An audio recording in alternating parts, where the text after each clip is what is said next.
What's up, everybody, and welcome back to the Hope Shot Sunday Night Live, where we're going to go live and talk a little bit about topics related to recovery, and we're going to share our experience, strength, and hope. If you guys are jumping on, please let us know you're here. Say what's up.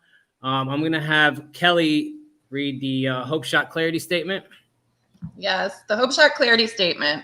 We here at the Hope Shot are a group of people in recovery spreading inspiration. We come from all different walks of life and pathways of recovery. Our verbiage may be different at times, but we all have one thing in common: recovery as a lifestyle. We support all pathways of recovery. It doesn't matter how you get from A to Z, just get there. Thank you for being a part of our family. Thanks, Kelly. All right, man, we got, what's up, Scott? We got Misty on. What's up, Misty? Bodie. We got Nano. Hope you got your shirt, dude. I sent it out, so it should be there hopefully in the next couple of days, if not there already. What's up, Riley? Misty. We got Angel, and we got Christina. What's up, Christina? So tonight, guys, we're going to be talking a little bit about forgiveness. And I brought this topic to the table because I've had a lot of conversations with people about forgiveness and what it is, and I guess I'll go ahead and start sharing on it. And then I'm going to let Nate share on this a little bit. And before we get into this, guys, please share this live feed. Just go ahead and hit that share button, share it with your friends, man, share it on your page, let people know about what we are, who we are. And, you never know who this might touch tonight or who might need this. So please share it for us, guys. So let me get into forgiveness real quick. And, I had a conversation, I don't know, a couple weeks ago. We were going to a meeting and we were talking, about what people have done to us in the past. And I was talking to somebody, man, and like giving somebody suggestions. And sometimes coming out of my mouth, it's hard to even believe, but it's like he had a problem with somebody. And, I told him that he needs to forgive that person.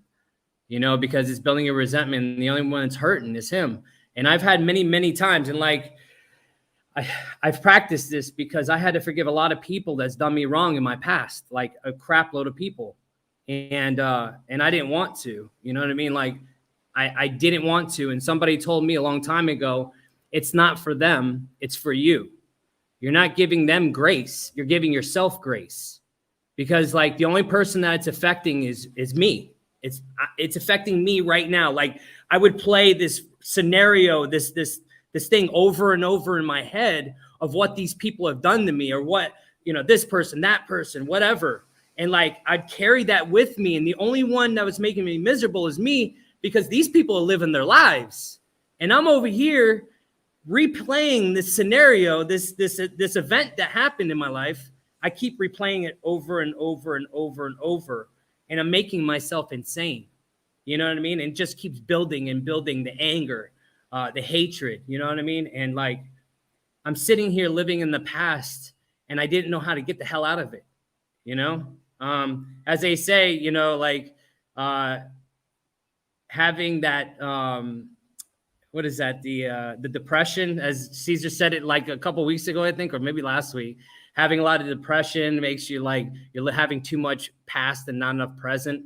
Well, that's exactly what I was doing, but I was angry in the present, So that means I was just sitting there living in those resentments, living with these people that are not even in my lives anymore. And I just keep just living in misery. And and I told this person, I was like, man, you need to forgive this person and move on, because the only thing it's affecting is you. And he had a big problem with that, because it's like you're giving that person, you're giving them a break, but it's not even like that.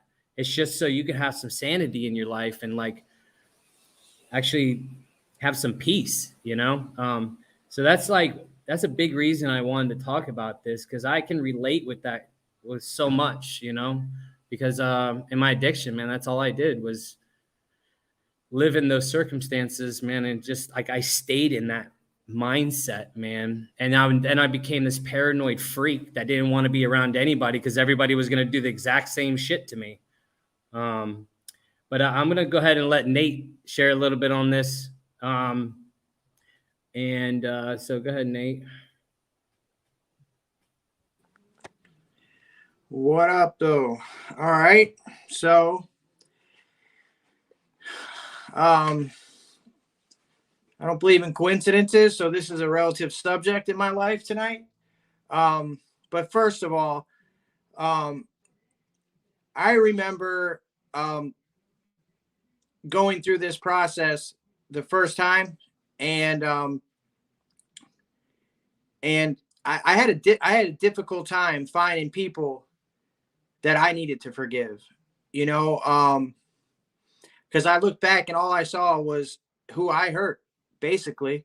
You know, I didn't I sat in my misery and depression for so many years to where I kind of I kind of figured out that I was the cause. If anything happened to me, you know, by anyone, it was usually something I did, which is not to say that, you know, there's some instances that happen where people wrong me and stuff like that. But yeah, I had to like really dig deep to see like who I really needed to forgive. And and ultimately that list ended up being really, really short. But the one of the most daunting and difficult tasks that I had to partake in was basically forgiving myself. You know, that was my biggest obstacle because I carried so much shame and guilt and regret coming into this deal that I had a hard time seeing past who I was and what I did. It was really the catalyst. I mean, maybe not the chief catalyst, but one of the main contributing factors to why I stayed out for so long because I couldn't. First of all, I didn't think I was worthy of forgiveness. I didn't think I deserved to be forgiven. And then secondly, I had no idea really what it meant. And then lastly, I had no idea how to go about seeking forgiveness, not only for myself but who I felt wrong me. And I guess when I was doing going through my process in my fellowship that I'm involved in, I discovered that there was things I was resentful towards that I needed to forgive, which was like dumb stuff, but I mean it was important to me at the time, was like prison, the system, you know, trivial stuff, even like I had to forgive my mom for getting sick, because I would be angry that my mom had cancer, and these little insidious like um resentments were something that were so like deep rooted, because there was so much obvious stuff that was wrong with me that I didn't really see the underlying stuff, which always usually had to do with something with my family. But as far as like yeah, so and then once and the process that I was blessed to receive from people before me kind of laid it out so perfectly to where I was prepared for each step a little more, to where I got to a point.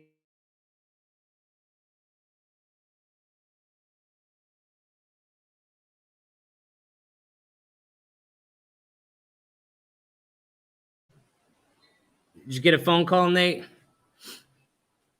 Hey, we'll have to come back to you. I think you got a phone call or something. It just bloop. Yeah. All right. Right. Hey, all right. So Nate had a technical difficulty. He's probably got a phone call. I think that's what happened. There, he's back. Yay. Nate, you back? Yeah, some fool had called me. I forgive him. Okay, so anyway, yeah, for me, forgiveness was ultimately about learning how to first connect to something larger than me, which at first it couldn't conceivably be a God, because I didn't really know what that meant. So I connected to this fellowship, to these people, and they showed me how to start, loving myself, how to start forgiving myself. but it was the freedom that I discovered through working through this process that truly allowed me to start forgiving myself for, because what I discovered, and I say this all the time because it's super important and it was an integral part of my recovery and my kind of reemergence from, you know, this darkness that I lived in for so long. It was that, you know, all this stuff that I thought was unforgivable was the very substance of this gift that I was given, you know, like all that stuff that I could never even conceive of being okay. I finally had, you know, it finally meant something. I finally had a purpose. It did, you know, I didn't go through all of it for nothing. And then finally I was able to forgive myself. Now, by continuing to take these suggestions and do what was told would keep me,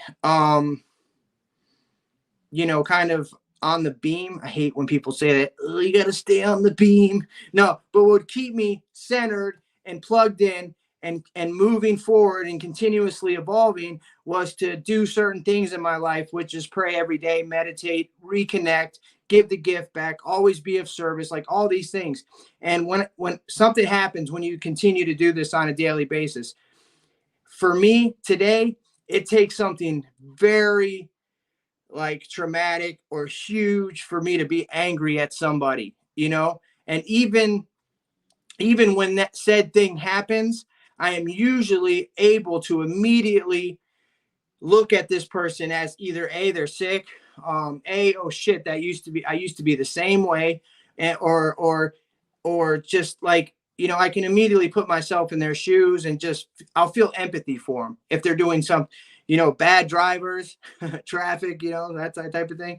People that are mean to me, whatever, you know, I have this, I've gained this ability, not because I'm special, but because I do these things every day that where I'm able to immediately, you know, I just have a forgiving nature. And maybe I always had it, but I've rediscovered it and I'm honing it on a daily basis by continuously connecting to my higher power and to this fellowship and by giving it back every opportunity I get. So, yeah, I had like everybody here knows, I had a little experience this weekend. And now when something like that happens, you know, today I have the ability when before I would have to face this because I spent half my life in prison. So like when you have a situation, a confrontation or some type of misunderstanding, we're in environments that I'm used to, you have to handle it immediately. And it's usually handled, you know, wrought with emotion and anger, and it always goes bad, you know. And today, through my daily practices and practicing my principles in my daily life, I am able to take a step back when I'm not ready to deal with something. You know what I mean? And this is what I did with the situation. You know, I immediately started praying for this individual, and I, you know, they reached out to me, and I'm like, listen, I'm not ready to. I don't know what to say. I don't know. You know, and that's okay. So, yeah, for me, forgiveness of others was way easier always for others, but not for me. And now I've already forgiven this person for what happened on Friday, yet I'm still beating myself up because that's what I do. You know, I am unforgiving of my own self. You know, I will, and it's something that I still struggle with, and I feel like maybe I'll always not be perfect at, but I'm super aware of it, and yeah, I feel like as long as I keep talking about it and becoming vulnerable and, you know, and connecting to who I believe in and to this fellowship, you know, that more will be revealed, and I will, you know, eventually not be so hard on myself. I hope, you know, but I do know that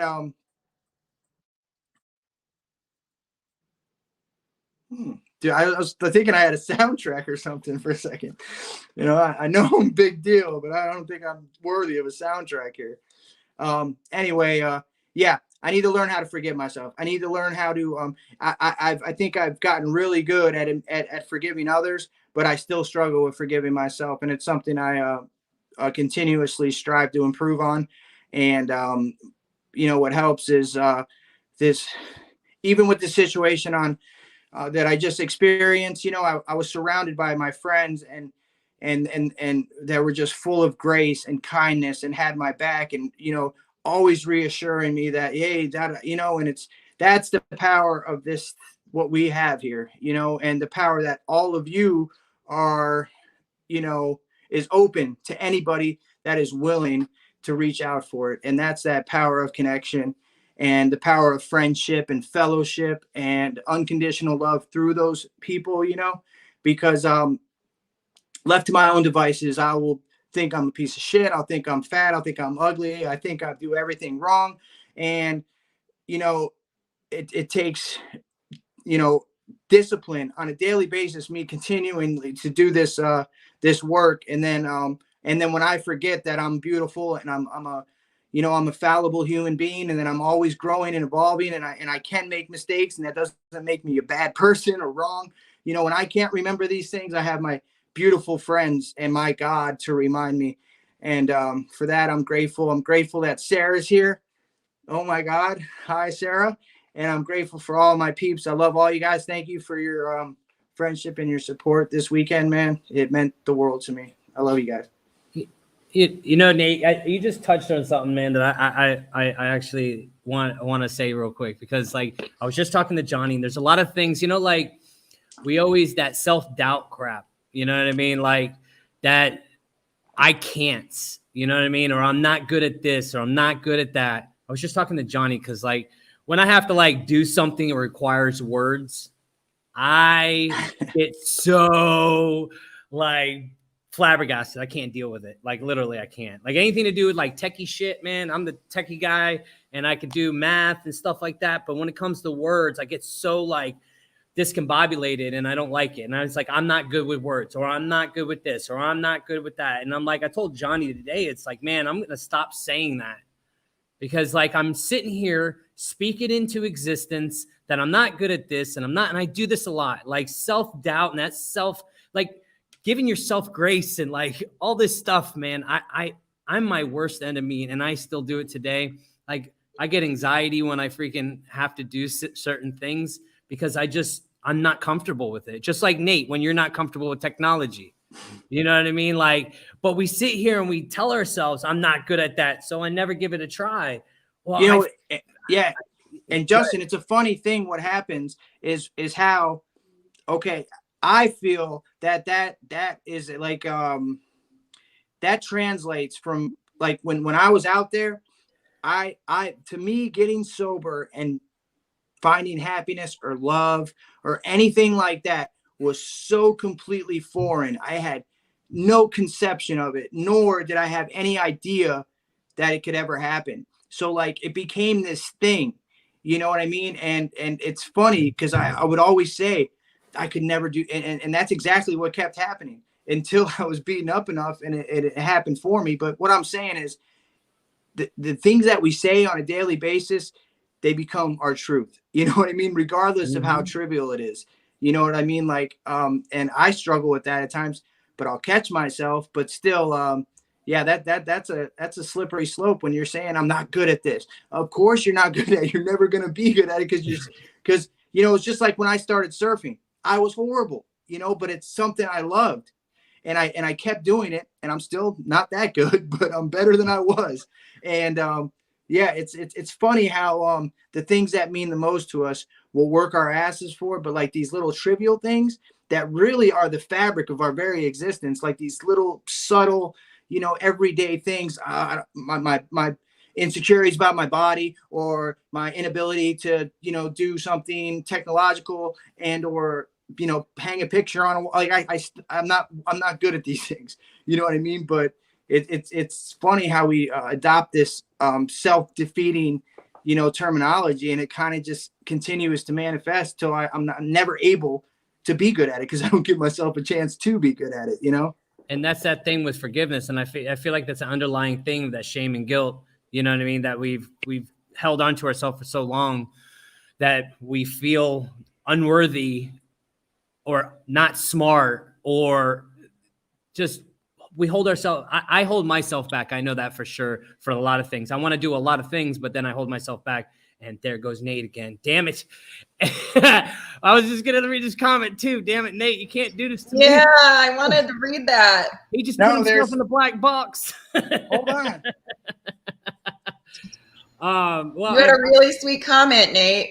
I know. There you go. Man. So I just want to read this comment. Can I just say there isn't one time that Nate Canty has shared that didn't say something that totally resonated with me and has helped me tremendously. And I just wanted to say thank you for being so vulnerable to us, Nate.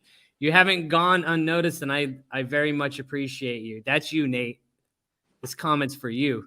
Oh man, thank you so much. I'm grateful.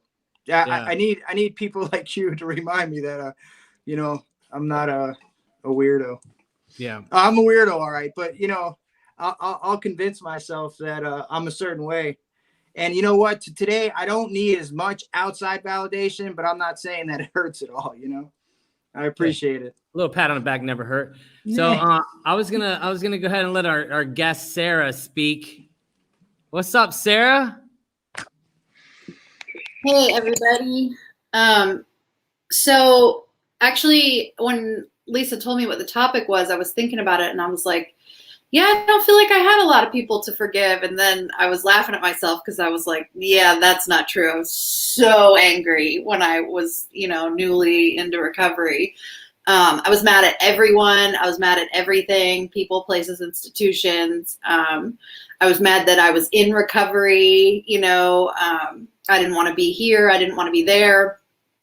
And it took for me having to put it down on paper with somebody and to talk to them about these things that I was upset, these things that I was angry about. And I really needed, a mentor to go through that process with. And some of them were so poignant. Like, I remember I was furious at like one of these people who had been one of my best friends, because I felt like he had sold all my friends dope and gotten all my friends on hard drugs. And I blamed him for getting like my people strung out as if I wasn't strung out myself. And I put pen to paper and I looked at this with somebody. And as soon as I saw it written down, when I went to go over it with her, I realized that I sold dope to him. That the first time he had ever been on dope was because of me. And, for years I'd been resentful because I felt like he was selling poison to my friends and like doing all this stuff. And I had done it. I had done that to him. So like, as time has gone on, I've found that like, if it really triggers something in me, then inevitably I'm either doing it or I have done it. And the reason that I have such a, heightened response to it, like so much anger, is because, I'm capable of doing the same things. There are some things, and I do want to be like very clear about this. There's anger and resentment, and then there's trauma. And so I have a PTSD diagnosis. I have had to seek outside counsel for some things that I needed healing from. And I would try to, in early recovery, I would try to write these things down as if it was something that I was just angry about. And luckily I had this really nurturing woman who would say, yeah, so that's trauma. That's not a resentment. That's actual trauma. And I'd advise you to get some outside help for that. And so I did. And thank God I had somebody that was like humble enough to say like, whoa, this is something we can't go over until you go over that with a licensed professional. So for me, I've had to do that. But I also know that like, I have never trauma, anger, anything. I have never been able to move into forgiveness, until I have first been able to put the anger down. That has always been my process. I have never been able to move from being angry at the person to just forgiving them. I've had to have holes poked in my logic one way or another. I've had to realize that they were also sick, or suppose they never had the tools to be anything but what they were, or, perhaps you've done this thing, or perhaps you're still doing this thing, you know, and realizing, you know, these humanizing aspects of people has helped me a lot in my recovery. Like, I think I was such a black and white person, right? Like, these people are either good or they're bad, and there was no in between. And as I've gone on and continued to do the work, it's become these like varying shades of gray. Like, I think very few people are all good, and I think very few people are all bad. And that has helped me a lot with my process. But so I was so angry in early sobriety, furious at everyone, not willing to accept help. I mean, I'm doing it anyway, but like, I'm talking a lot of smack along the way.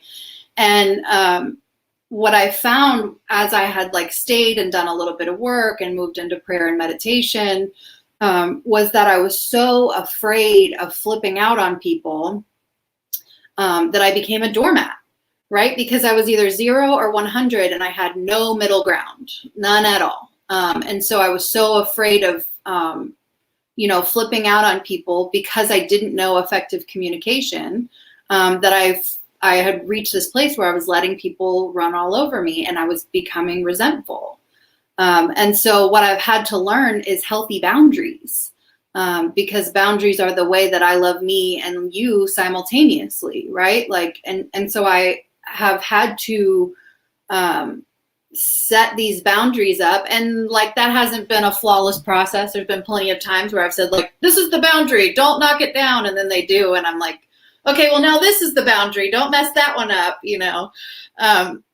But I've had to move into that place because basically peace of mind is priceless to me, and there's just nothing worth more than that.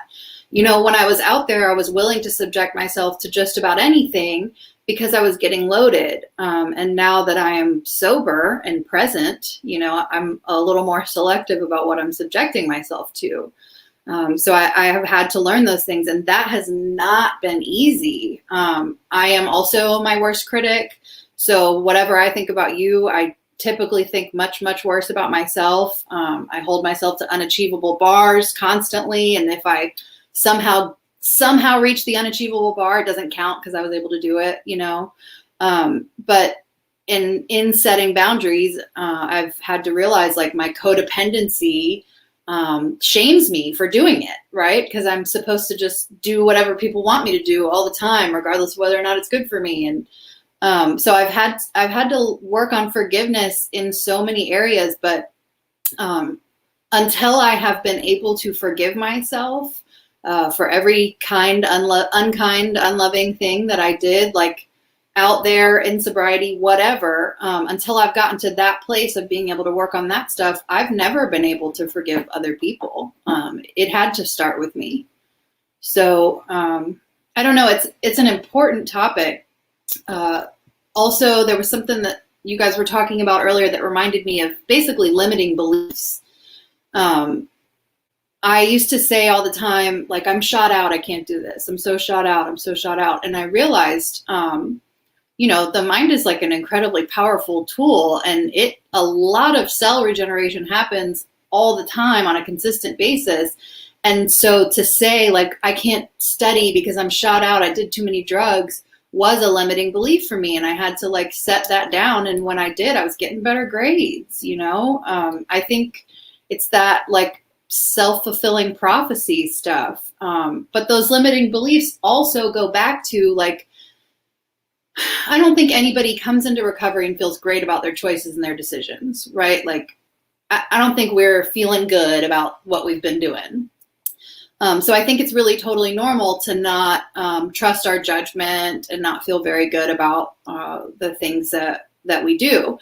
But I've had to realize, like, through the healing and through the doing the work, that my inner voice, right? Like when I'm truly still, you know, my spirit always guides me properly. And it's just a matter of having to unblock that thing and realizing that I can trust my judgment. And that comes through, you know, you have low self-esteem. We have a friend who talks about the esteemable acts, right? So like, Am I being of service? Am I, am I passing on what was really given to me? And, in that opportunity, I have a mirror right in front of me talking about all the things that I have done or still do or whatever. So it's just, that circle continues. And as long as I stay in that cycle, then inevitably I find that like I have better self-esteem and I have healthy boundaries and I'm able to communicate effectively and do all these things. But, I'm not above anything. Let me miss a week of meditation and prayer and I'm not a nice person. So I don't know. It's all a process, right? Like, I'm just another person on the bus trying to get home.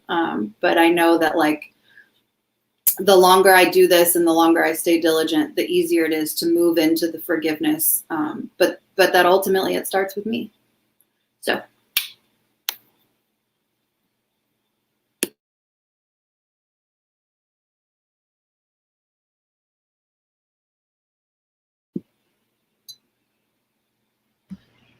Justin. We can't hear you. Yeah, we can't hear you. Aha! You did it this time. Oh, geez. Hey, man, there's so many buttons you got to do and stuff. Hey, Sarah. Dude, I'm like your microphone. Whatever, man. This thing needs like I need to just like click it on. I need like a foot pedal. Can you answer this for Quies? I think how you say that name. She says, I'm 9 months sober from alcoholism and just went through the 5th step. And my question is, will the triggers slow down or stop, or is this wishful thinking? I just have to learn to live with them. Okay, so I'm just going to assume that when they say triggers, they're talking about trauma. I don't know for sure. So one of the things that my mentor had me do was that I had to write down a prayer, and I made my own.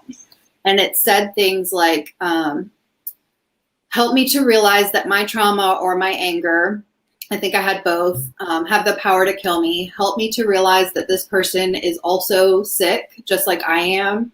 Help me to be free of these feelings so that I may live a sober life. And I was supposed to do that every day for 3 weeks. And the one was a big one, right? And I was like, no way. I am not praying for this person. That is not happening. And I wouldn't. And I kept this little note card, and I was living in a halfway house at the time, and I would put it on my nightstand, and I'd be like, yeah, whatever. And every morning I would look at it, and I'd be like, nah, I ain't doing it. And then, but I was praying. I had started to pray, and I was doing the thing where I was getting on my knees every morning. And one morning I came in, and the note card had just blown off my nightstand and was in the exact place where I would pray every morning. And I was like, all right. And so I did it. And what I realized was that I became far more free than I had ever been. I wasn't healed. It wasn't an overnight process. It took time. It took work. But I had a little bit more breathing room than I'd ever had before. And I was far less triggered on a consistent basis. And I was able to be more open and communicative. Like, back then there's no way I could sit on a internet video call and talk about even having trauma. Like I couldn't even go there, because I would have perceived it as weak or something. But it lessened over and over, but it started for me truly just with prayer. And sometimes I still do. I have like little, whatever, Sarah, you're a child of God and God loves you. And sometimes that's like, so I don't have to, or may I say a special prayer for Sarah? May she know peace, love, and happiness according to your will, and if it be your will. And I say, because I'm petty, I say, and if it be your will, just in case, like, whatever God sees fit to happen to them is up to God, right? So, those are like just some little ones that I'll do, like in traffic or anything, my boss, but those help me. That's awesome. Yeah. It's anything can trigger you, especially in traffic, yo. Yeah, everything's out the window at that point. All right, so I'm gonna turn it over to Lisa. Lisa, what's up? Hello, family. Hi. God, going after you two, it's like, whew, I swear, I just like was taking it all in. You guys like dropped some really good stuff, man. That whole self-forgiveness thing for me is, it's still a work in progress for me. I have done a lot of harm to my family, and that's one of the biggest struggles that I deal with. I have forgiven myself for a lot, but that's probably the top notch for me.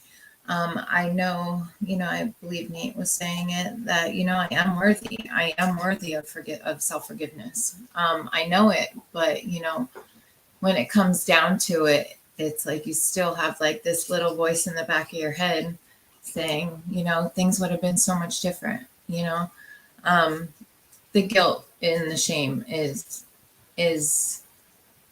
what eats me up,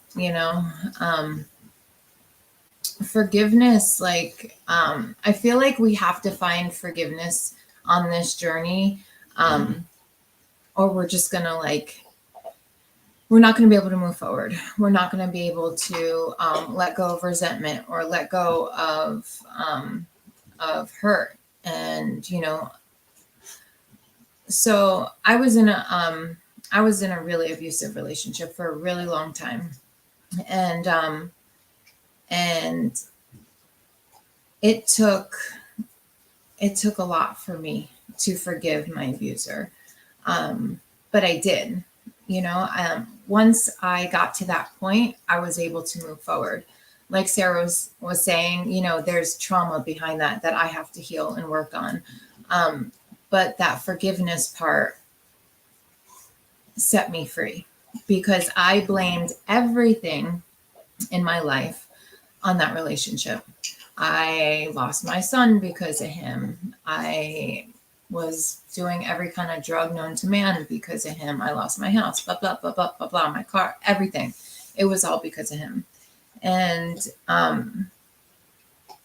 as soon as I was actually in treatment. I'm going to tell you this story because it's like a phenomenal story. Well, for me anyway. I was doing this exercise where I was like I was doing this peer group, and me and this other girl told her a little story about it, and all the other clients in the group, they were just asking questions and kind of telling their stories. Well, this guy that was in there raised his hand, and when I called on him, he stood up and he said, "I just want to tell you I'm sorry." And he said, "I'm your abuser." And I literally, and then he started crying. And of course, like, all I could do was picture my abuser's face on him. And it was almost like,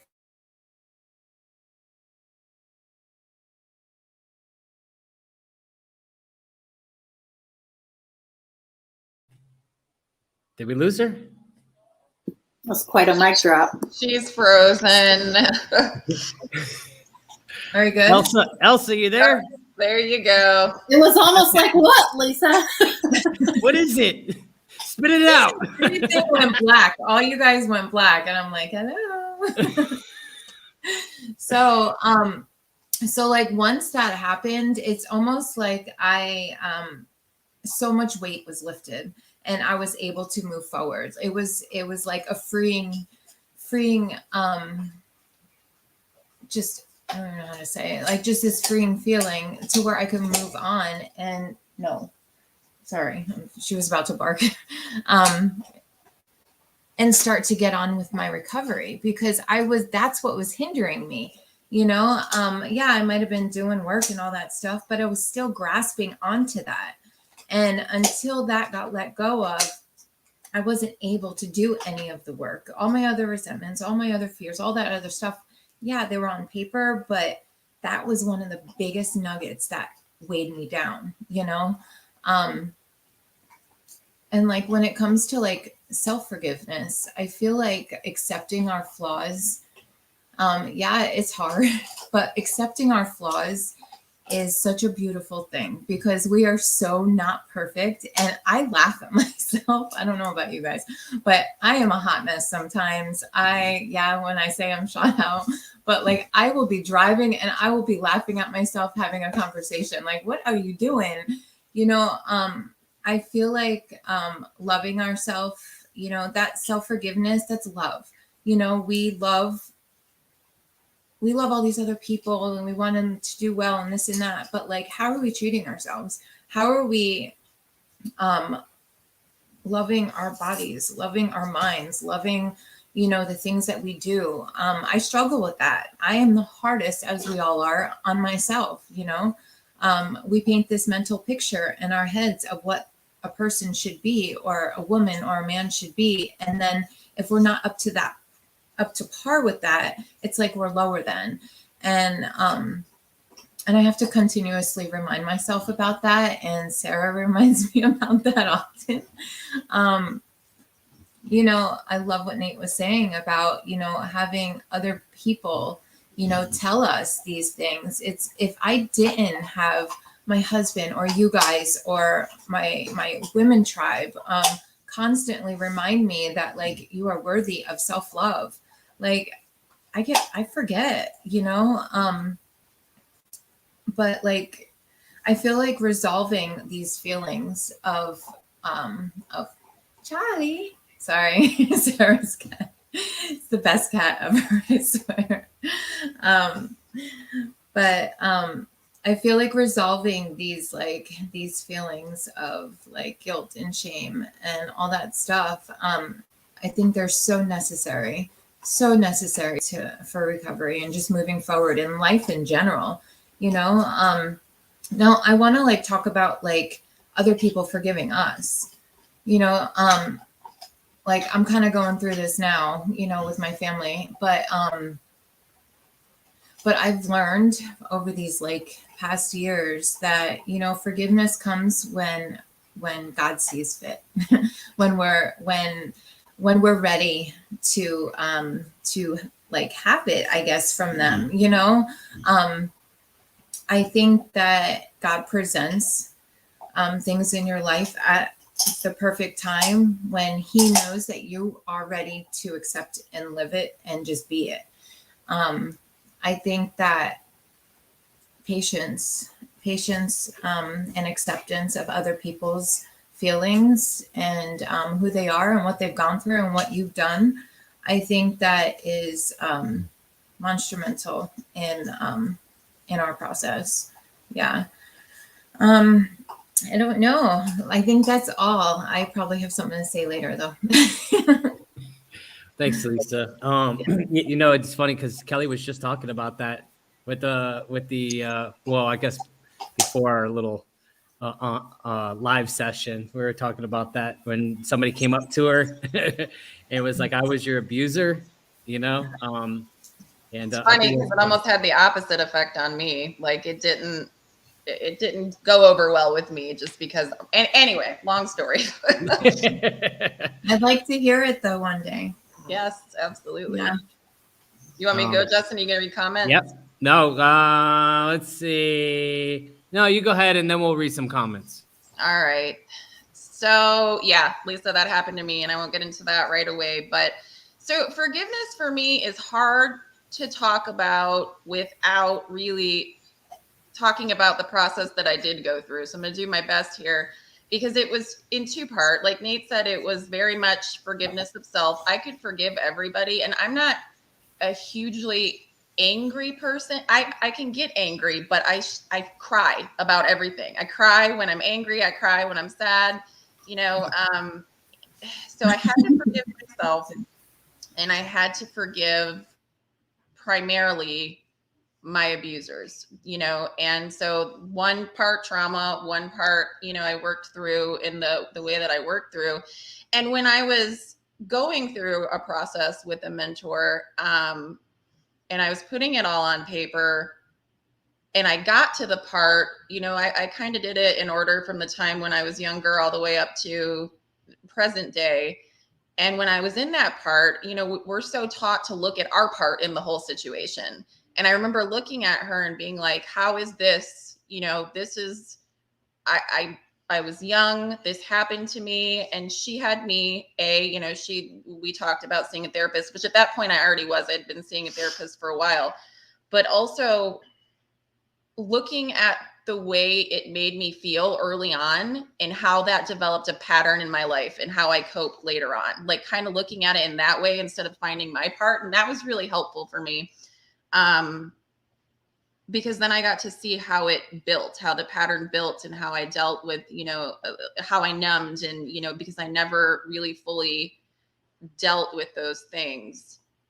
So yeah, that was huge for me. And then another powerful time in forgiveness, like you guys said so much great stuff that I can relate to, but I had always, looked for some sort of spirituality and some sort of a God in my life. And I never felt like I measured up to the people that, like maybe I went to church with, or I wasn't good enough, or I was, they were all there doing something perfect. And I was just kind of there living putting on a pretty face while I was there.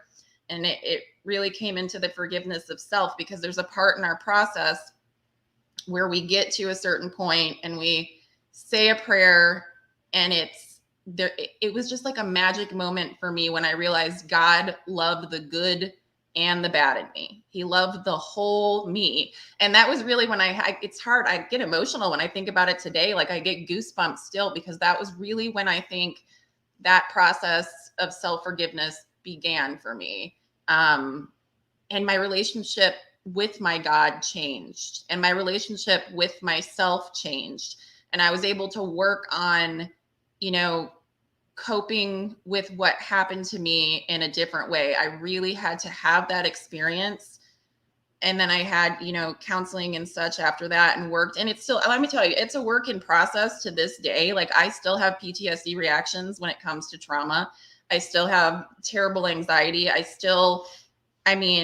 It's hard for me to trust people fully. It's a constant work in progress when it comes to trauma. And I don't know that it'll ever be any sort of perfect narrative, but the relationships and the people that I have in my life today are the first healthy ones I've had in my life. Everybody in my life today, I trust. I'm able to fully trust my male friends. I'm able to, fully trust my husband. And you think that that's something simple, but when it comes to, someone who's had to endure sexual trauma specifically, and, have healthy, trusting relationships, and been able to kind of work through that. I was always the person too, that before I was in recovery, I saw the good in everybody, and I wanted to forgive everybody. And, my counselor and my sponsor were like, these people did do this to you. You have to accept, what it is. I don't know how to describe the process, but I had to write it all down. I had to write a letter to them,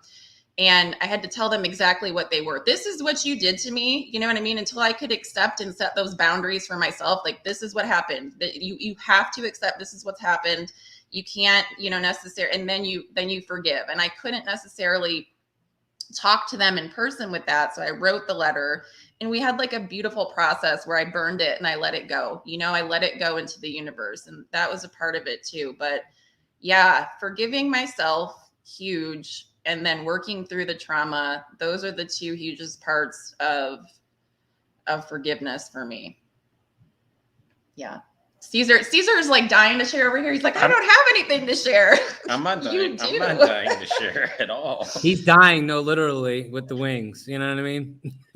Oh my gosh, we can't do that anymore. We really can't do that anymore. Yeah, I'll be brief. No. Mine was all forgiving myself. Like when we wrote everything down and we were going through the process. Unfortunately, my first sponsor said I was not allowed to put myself on any lists, but over time in recovery, the hardest thing was to forgive myself. I blamed myself for everything. I didn't blame institutions. I didn't blame people, places, things, circumstances. I blamed myself for everything. My choices, putting myself in the situations, lost opportunities, you name it. And I lived in some self-pity for a while, saying that, oh man, I should be here, but I'm only here because I set myself back for so many years. I blew all these opportunities. I think I've said it in front of you. I went to like the best schools. I have degrees, all these things that I squandered, and I couldn't forgive myself for it. But the wings, it was the Red Bull, by the way. Oh my gosh. So the thing, it was hard for me to forgive myself because I was the scapegoat for everything, and through time and through my higher power, I was able to forgive myself. And I think what Kelly really wanted me to say was, I don't know who said it about other people forgiving us. And I kind of mumbled, I don't give a shit. I don't really mean that way. But what I mean is through this process, I have done the absolute best I can do to make amends and make things right and never repeat the actions of the amends that I made. And doing that, I'm at a point now where it is what it is. Like, so we're polar opposite. I kind of mean, I don't give a shit. Like, I have done everything I can do to make things right. And today, in the past, I was ruled by, other people's opinions of me. I was ruled by that, what I thought you thought of me, because I'm a mind reader. So all the time I'm worried about what you're thinking of me. I don't care today what you think of me.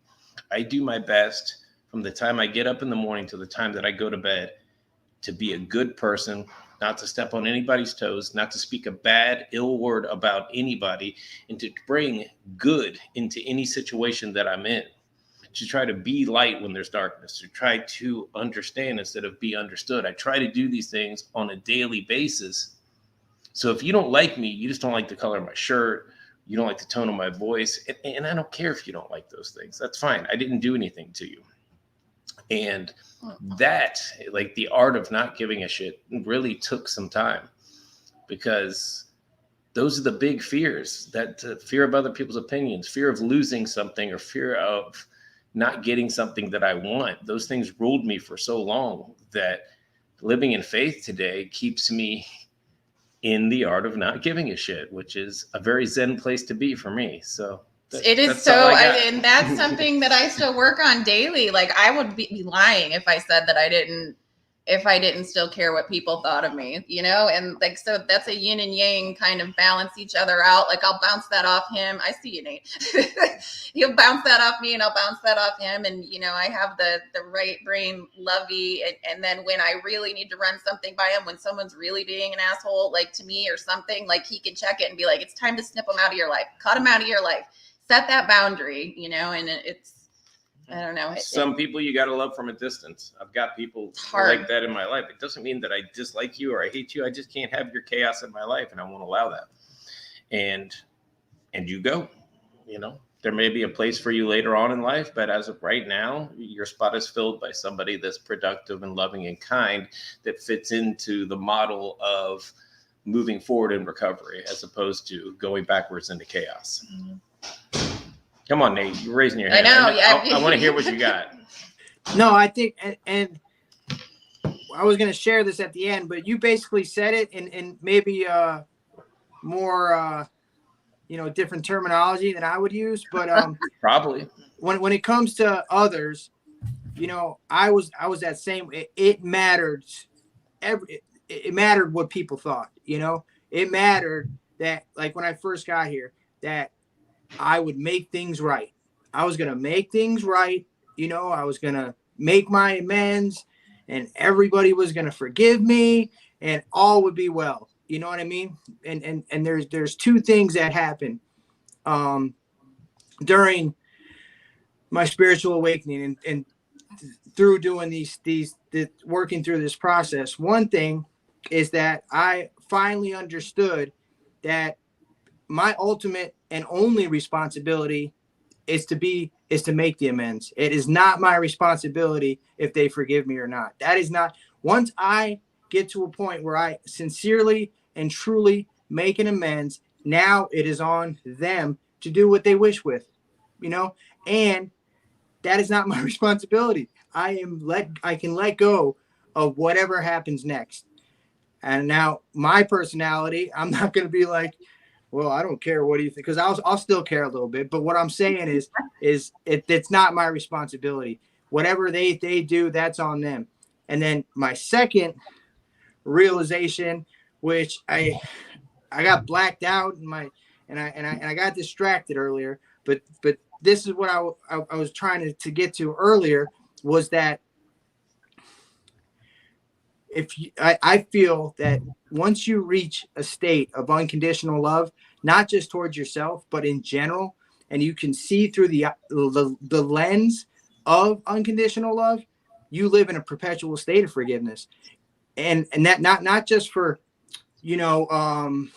individual instances that happen that, are directed towards you. I'm talking about everything in life. This is why I am able to not care about Biden or Trump, or care about if you're vaccinated or not, or not care about, like, I have this, I've received this gift, and Caesar would call it don't give a shit, but whatever, the art of not giving a shit. But I feel like what this gift that we receive in this fellowship, in this process of recovery, is unconditional love.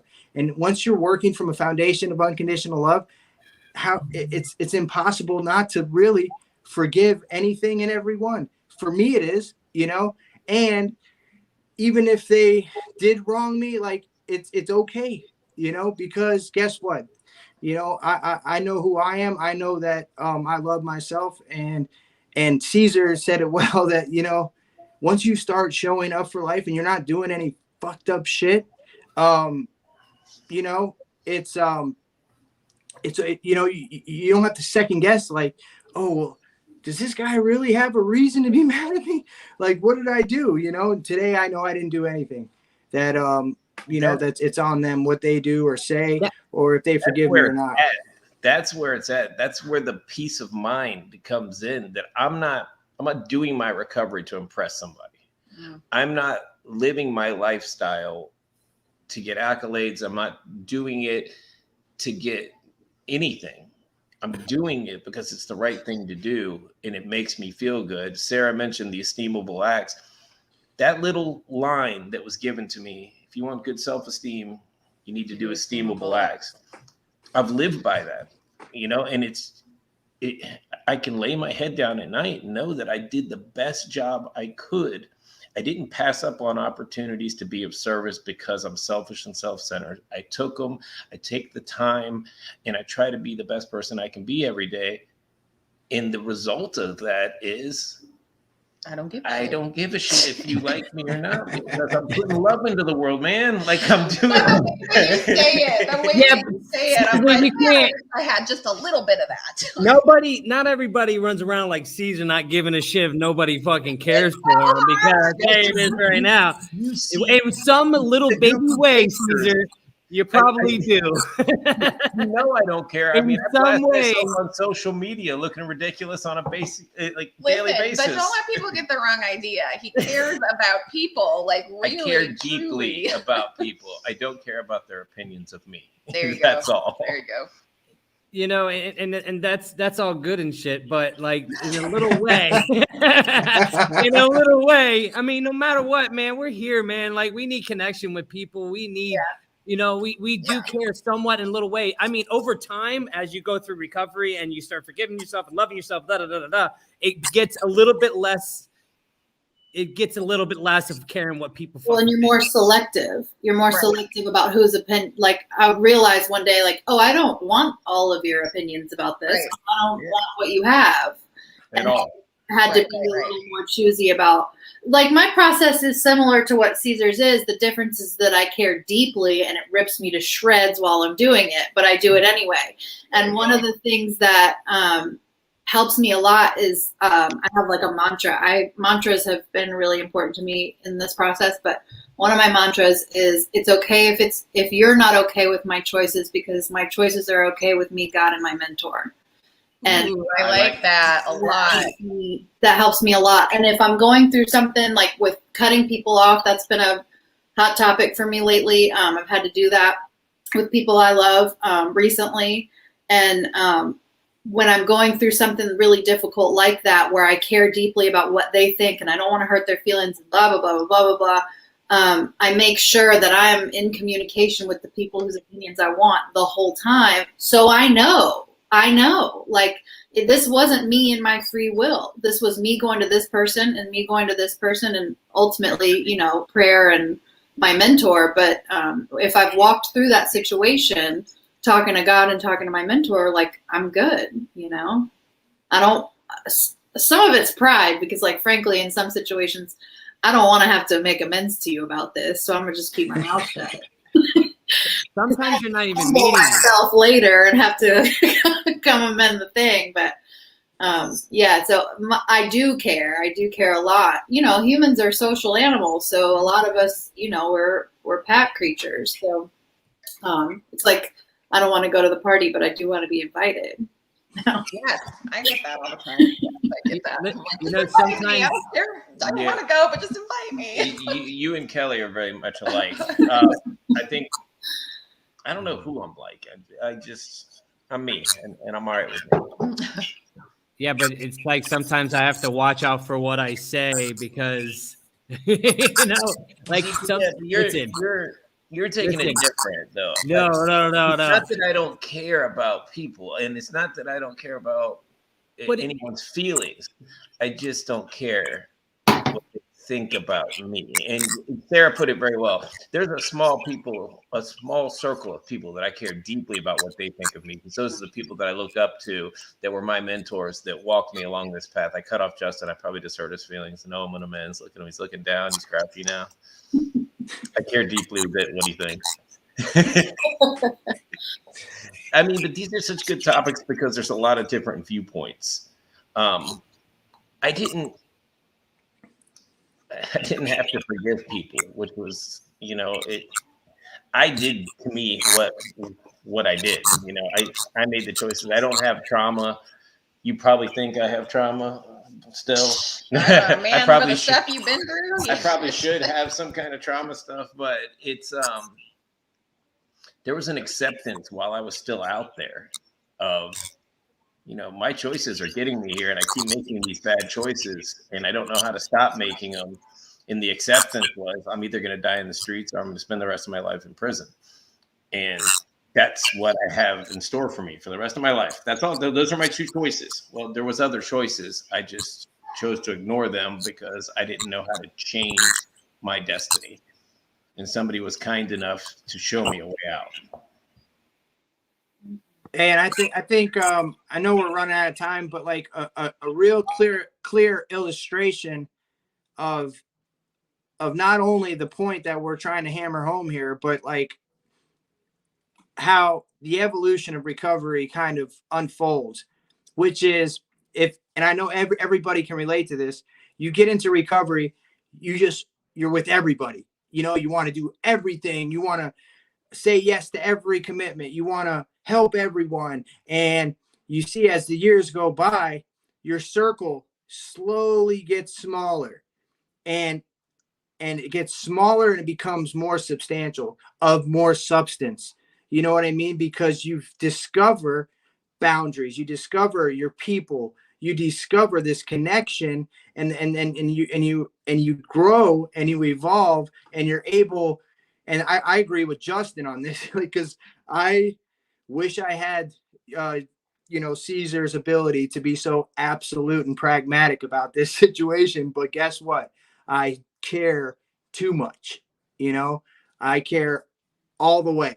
There's no filter on my caring gene, you know, and I have to work on that boundary. But what has happened is the more I've loved myself, and the more I've connected with who I know truly love me back, and my circle has diminished. You know, not to say that I'm not cool with everybody outside of said circle. It's just the as the years go by, you find your people, and that's where there's no conditions, or there's no I know Caesar gives a shit. I know he does. I'm his dear friend, And I'm not dear friends with people who aren't empathetic, compassionate, and full of love. You know what I mean? So it's not that he doesn't give a shit. He just doesn't. It's like there's this freedom that I wish that I'm looking to, have, which is the ability to not give a shit. You know what I mean? When it matters. And I still struggle with that. But I'm getting there. I mean, that's what's beautiful about this fellowship, is because, we connect with people. All of us in here are so different. We have common traits, yes, but we were very different personalities. And but one common bond we do share is that unconditional love, which brings us together. And we're strange as fuck too. So that I don't know that people that feel as deeply as Nate or myself, I don't know that we'll get there as much as he. Maybe that'd be a lie, maybe, but that's a hard one. I know on the days I do, it's spiritual. I'm feeling real spiritual. There's a degree of not giving a fuck that is like truly subconscious contact, because it's I'm in the wave. I'm just I'm going with the flow. Yeah. Justin, What's up? I don't know yet. Come on, man. I'm done. Are you? Yeah, I'm done. I'm done. But hey, that's it for tonight, guys. Thank you guys so much for being here tonight.